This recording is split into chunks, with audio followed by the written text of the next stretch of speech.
U.S. Secretary of Education Linda McMahon. Good morning, Madam Secretary. Look, contrary to what a lot of people think, the Federal Department of Education doesn't hire teachers, doesn't teach children, doesn't determine lesson plans, write or buy textbooks. So it would seem like every dollar you cut in bureaucracy would be one that actually went to the classroom to help educate students. Well, absolutely. That is that is clearly the goal. Thank you, Mark, and Charlotte. Thanks for having me here this morning. You know, I've been spending the last few months since I was confirmed and been in office, traveling around the country a great deal and listening to grassroots, talking to educators and governors and teachers and looking at different kinds of schools. It is certainly the president's goal for school choice across the country, and in the big, beautiful bill, clearly that was one of the things that was a big part of that, with more money going to choices, for choices in schools, not only for this year, but also in the budget for next year. He certainly believes that education is best, the education that's closest to the student, and so that's what we're gearing up to do.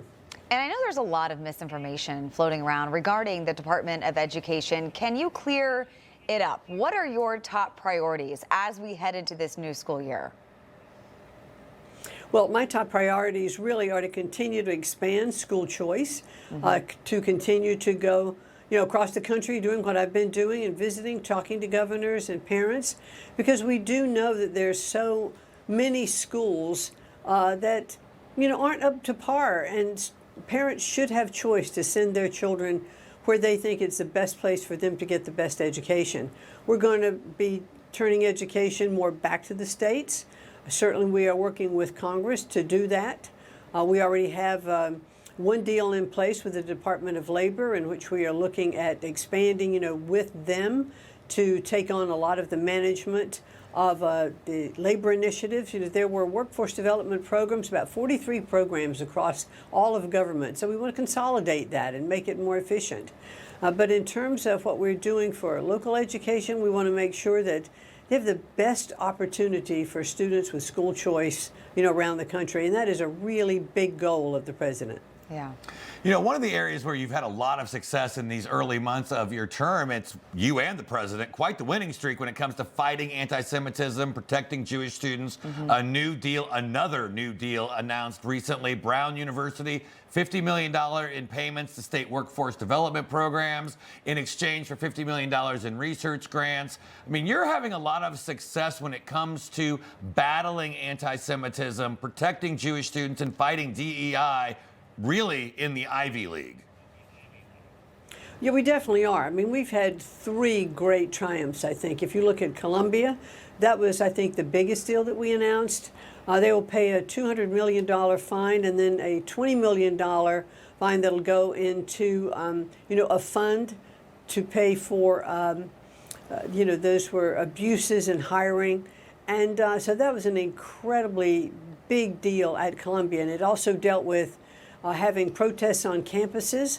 You can protest as long as you have peaceful protests, but you can't wear masks. If you have to wear a mask for religious purposes, then you have to have your ID that you'd be willing to show.